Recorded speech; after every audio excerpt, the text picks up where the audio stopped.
Good morning! Good morning! Wake it up with Kylei and Kathleen. We're in kind of a silly mood this morning. We are. It's completely foggy out here. We are on the water. I would call it a bayou, but is this a bayou or no? This is a little Chifunk River. Oh, okay. That's a little river. There's always a little knowledge about NOLA. A little. We tried to bring it to you, but it's a little foggy. Foggy. You know. So, where are we going to go today? So, I'm just throwing this out there. Told you we were in a mood. We were in this crazy mood. We are totally unscripted. We come to you, we just hit the live button, and here we are. Yes. So, it's... Good morning, We don't know No. half the time what we want to talk to you about, but we know that we want to inspire you. So, Yes, Kathleen's going to start. Do you know what this month is? It's February. Yeah. It's self-love. You know, we think about Valentine's Day. Well, I do. Now I think Mardi Gras a little bit more. I'm not going to lie. However, I'm always giving to other people. How can I give to myself? You know, like we have. Do you give back to yourself? My family would probably say all the time. I say not enough. Not enough. Like really things that would actually be good for me, like taking a bath. Taking an Epsom salt bath, relieving muscle ache, you know, from working out. So you don't even make time for a bath. No, Your quick showers because life continues keep to going. So I'm thinking it's February, self-love. What are the things that inspire you and make you feel good? So after this, I'm going to go by the lakefront and I'm going to take a walk because I can.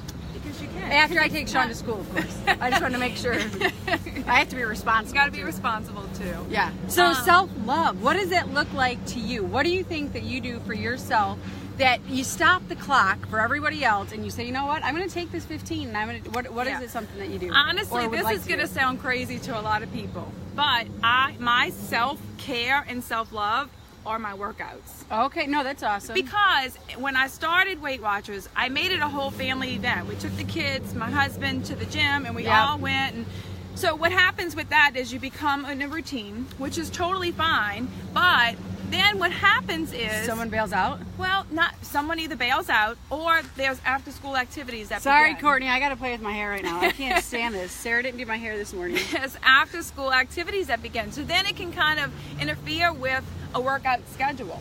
So what I found was that I was going home, I was either exhausted from work, overrunning here, there, and everywhere, and then I was like, well, the workout gets the back burner. Yeah. And I needed to correct that. So by me... What? You were aware of that? I became aware of it. It took me a little while, but I became aware of it, and I feel it when I don't work out, because it's a stress reliever for me. Yes. So I start with setting my alarm clock. I wake up at 4:30 and I work out in the morning, and there aren't anybody that can tell me don't do it. Right. It's for me. It's alone it's time. It's 4 in the morning. And no interruptions. It's a total stress reliever, and it just sets me up for a really good day. But I want to touch on something really quickly because it was brought to my attention this week. Somebody told me, your life is so perfect. Oh.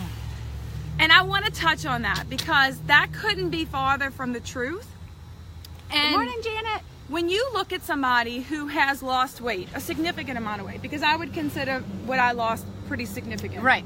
And we even tell other people, how much did you lose? 78. Yeah. Whatever you have to lose is significant, right? Like because that 5 pounds, that 10 pounds takes, that helps your organs. Right. So, but a large amount of weight where it is a huge transfer, like 78 pounds worth of transformation. It's life-changing in a lot of ways, not just health-wise, mentally, physically, emotionally. It changes every single aspect of your life. But I want to make it a point to know that just because, and if you follow me on Connect, if you follow me on Instagram, I post a lot of before and after pictures. Yes. It helps me on my journey. But what you don't see, the before picture and the after picture. So a lot of people look at that after picture and see the success. What you don't see is what's in between, the struggle. Right. The struggle to get there. I can tell you that it's not always easy. It's not going to, you're going to battle against yourself. And it doesn't come overnight. It doesn't come overnight. So if you are somewhere in the middle of your journey, feeling like I'm stuck, I'm not worth it, I can't do this anymore, push through that. when you are able to push through those emotions that begin to fight against you, your whole world will change, because then you realize that you are capable of doing it. Absolutely. So don't look at somebody's success and do say, not compare. "You're perfect." Do not compare, because there is no happiness in compare. And our friend Barbara taught me that. The thing with that too, I think, is about being authentic. When we come on here, we are real. We are going to tell you the sad stuff, the happy stuff. We are going to tell you what is actually happening. Right. It is perspective. It's life. It's someone else's perspective, what they think they see out here, but they don't know what's happening in here. There's nothing perfect about us, and we're not supposed to be perfect. Right. We're here to inspire ourselves. Right. And Absolutely. each other. We get inspiration from y'all. Oh, Cindy, yep. If you are struggling, get to your meeting. Oh, yes, Cindy said, oh my, so true. It is hard, but with my meeting, it makes a difference. Even if you are an online member, you can go to a meeting for free. Yes. Go sit in on that Go meeting. check it out. If you're struggling with it, you may find that that's what I need. This is what I'm missing. This is going to be the new boost that I need to get from where I'm at, which it could be a potential struggling point, to where you want to be. Where you want to, and it really is. Are your priorities lining up with the results that you want? Are you doing the steps to take to get to the results that you want? And I posted, I think, not long ago, something about, instead of saying I don't have time to work out, say it's not a priority. And when you put that perspective on it, like it's not a priority, well, then no wonder my results aren't coming. If you can, when you start telling yourself and making excuses, tell yourself it's not a priority, and then you're like, oh, well, no wonder, duh. Right. And I think when I just turned you into lose a teenager, duh. When you lose weight, I hear it in the meeting room all the time. I only lost 0.4 pounds. I only lost a pound. Please take out one word. Take out only. Yes. I lost 0.4 pounds. Yes, own I it. Lost. Yes. There's so much power in the words. Yes. So, and I was telling someone the other day about the journey. If you are a Weight Watchers member and you're on that app and you look at the journey, when I look at my whole journey, it looks like this. Yeah. It looks, zoop.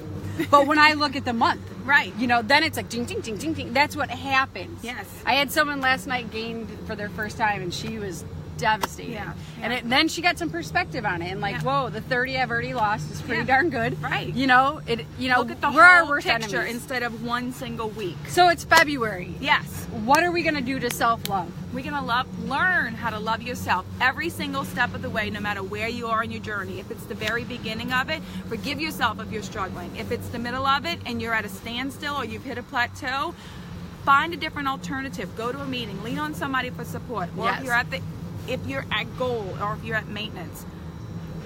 I think people would be surprised to know that maintenance is a different animal.